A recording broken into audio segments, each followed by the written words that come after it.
Hey, RJ. Coming in your second year, and maybe defenses are going to start keying in on you. Are you prepared for that? Do you think that that's going to be more of a stumbling block moving forward for you, and something you have to deal with? I think basketball is basketball. We have a great system that we're trying to run offensively, and we have a whole team. And if we move the ball, play together, I feel like it's going to be tough to key in on anybody on the team. Our next question comes from Pat O'Keefe, ESPN Radio. RJ, where do you think you have improved the most from last season? I think I've improved on just really having just a year of experience. Just being able to kind of just know little nuances of the game and kind of know, kind of what defenses are going to do a little bit better. I've been able to prepare myself, even more now, just, kind of knowing what I'm getting into. So I think the year of experience really helped me. Ian Begley, SNY. RJ, you said that one of your goals this year is just to make the right play, no matter what. Have you seen that happening kind of more often in these first games, preseason, regular season this year than last year? I definitely, still got to get better. I'm nowhere near, where I want to be. Still have a couple obvious, bad decisions that I made, but that's what it is. It was game one of the season. Just gotta, continue to watch film every day and learn and grow. Rebecca Harlow, MSG. RJ, I hope you had a great Christmas yesterday with your family. Heading into this one tonight, you talked about the difference between the first half and the second half in Indiana. What in practice, I know you didn't practice yesterday, but what have you guys gone over in film? Like, what are the one or two specific things that you guys want to adjust to find that consistency? First of all, thank you. I had a great Christmas. Also, just trying to be a 48-minute team. I think that's what we're stressing. Trying to play, at a elite level basketball throughout the whole game.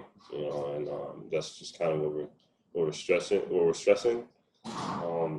It's tough. It's tough to win in this league. It takes a lot. It takes everyone, and that's what we got to continue to do. Mike Vorkanoff, The Athletic. Hey, RJ. Tibbs was saying the other day after the game against the Pacers that he thought the difference was in the second half. They kind of started playing you, overloading you to you being the hot hand just because of how well you did in the first half. And he says that's something that you guys have to make an adjustment to over the course of the year. What were the Pacers doing in the second half that they weren't in the first? And, what is the response when teams start playing you hard that way and kind of responding to good halves?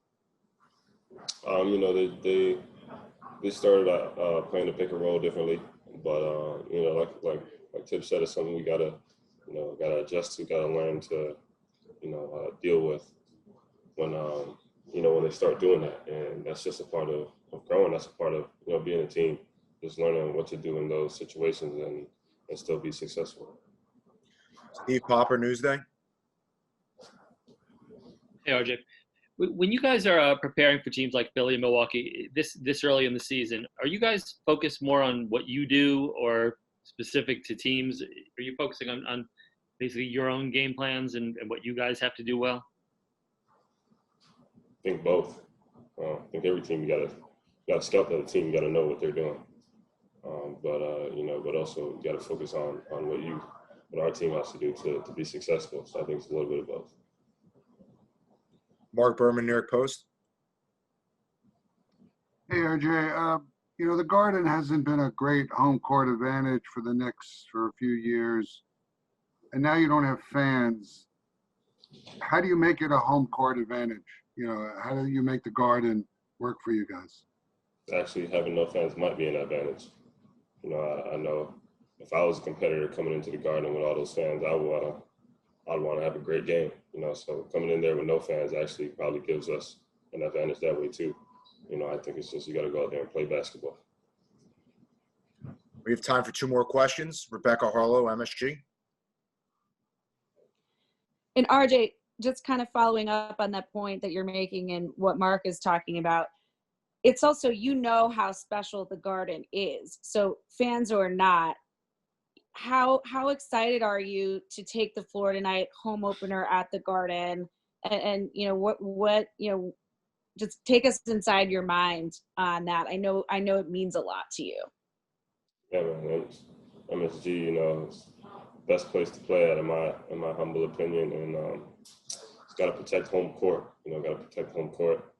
Anybody that comes into New York, we got to try and defend what's ours.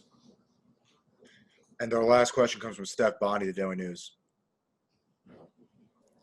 Hey, RJ, just to follow up on that as well. Over the years, coaches and players have told us that visiting teams come in and they get up for the Garden, right? It's like it makes it hard to play at home sometimes. So do you do think that the lack of fans will actually make it so that it's not such a big moment for the away team and help you guys, in other words? Is that what you're saying? I think in any arena with no fans, might be tough for people to get up and play, because we've all played with fans our whole lives. So to come in and play in just in empty arenas, I feel like it's the same everywhere. We got to go in and play basketball. For us, especially for me, having played in the Garden with all the fans and know how special it is to be on this side, I still think it's an advantage for us, because I love playing in the Garden. But for everybody else, I don't know, can't speak for it.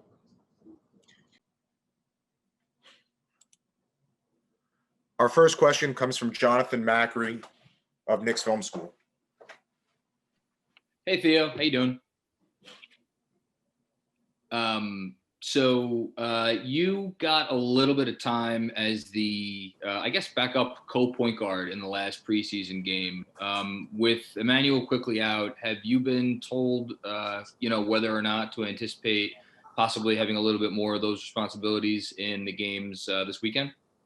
Haven't been told anything, but my job is to always be ready, especially in the position I'm in. Since I've been in the league, it's been to be ready at all times, and that's what I've been doing. So just paying attention to the game plan. If my number's called, I'll be ready. Ian Begley, SNY. Theo, what are your impressions of Coach Tom Thibodeau so far? Good dude. You could tell that he puts in the time to make sure we're in the right places, in the right spots to succeed. And he's implementing the culture here, and right now it's just work. And I love it, honestly. Defensively smart, offensively smart. We just trying to get better every day. I think that's what he tries to preach every single day, to just get better. And we're doing that, and I'm very excited about this year. Rebecca Harlow, MSG. Hey, Theo, with the way that the league has set things up this year, where there's much more flexibility for you to spend more time with the Knicks versus the G League, what do you like about the system and the setup, just the way that teams are assuming that the rosters are going to get used, much more? Yeah, just brings more opportunity, keeps you more involved. I think, especially when I was a two-way before my rookie year, so being with the team a lot more keeps you more in the loop of what's going on the team, and just understanding your teammates more. I think people don't understand that a lot. Just because you get thrown into the game, you got to understand how to play with the different players on the court. So just being around the guys, watching the game, being at the game, it's just going to help tremendously, just being on the court when you get your opportunity. Steve Popper, Newsday. Hey, Ben, you had went through a similar thing of a young team with a lot of player development stuff in Brooklyn. With what Kenny did with you guys there, what can you take from that to kind of maybe impart on young guys here, and what you see as the same process here? I think team camaraderie is the biggest thing, honestly. I think the more you like each other off the court, it helps on the court, especially with a young team. You go out there, you just start playing selflessly. You just want to play for each other. You want to see the other person succeed, and that's when everybody eats. as you can see, that helped for the guys in Brooklyn. And also that's going to help here. The guys in the locker room, we get along real well. We're already a tight-knit group.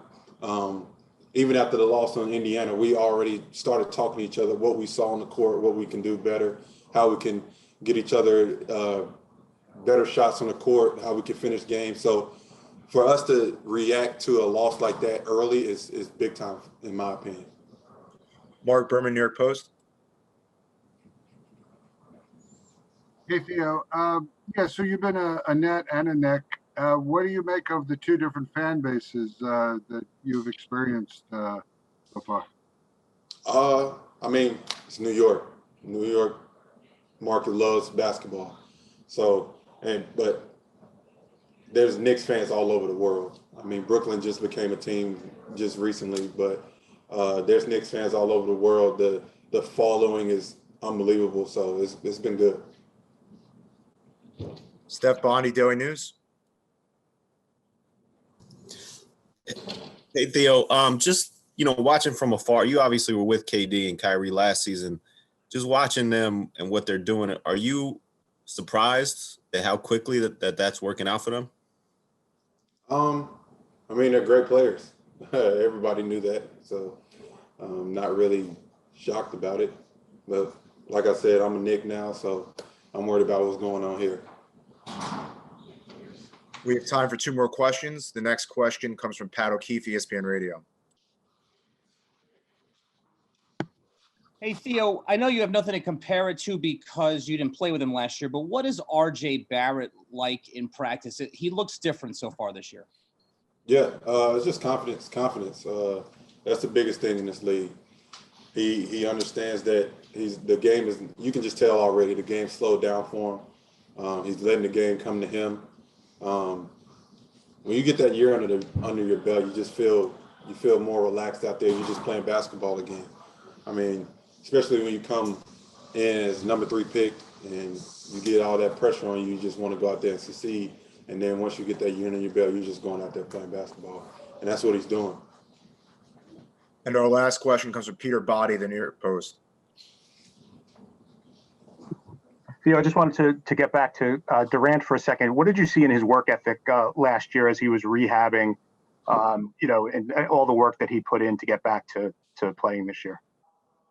The dude has an unbelievable work ethic. Something that you can't really explain. You just got to see it yourself. But what you see is what you get, really.